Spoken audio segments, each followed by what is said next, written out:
بسم اللہ الرحمن الرحیم قال اللہ تعالی فی القرآن المجید فی سورة العنقبوت اقم الصلاة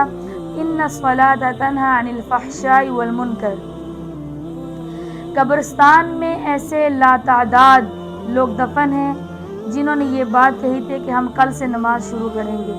یعنی انہوں نے یہ کہا تھا کہ کل سے نماز شروع کرنی تھی،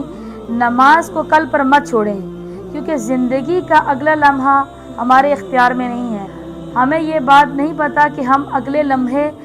ایک پلک جھپکنے کی دیر تک بھی ہمیں یہ امید نہیں ہے کہ ہم زندہ رہ پائیں گے، اسی لیے آج کی نماز کو، ابھی کی نماز کو کل پر مت چھوڑیں۔ قرآن پاک میں اللہ تعالیٰ فرماتے ہیں، ابھی جو میں نے آیت بیان کی، اس آیت کا مطلب یہ ہے کہ نماز قائم کرو، کہ نماز تمہیں بے حیائی اور برے کاموں سے روکتی ہے،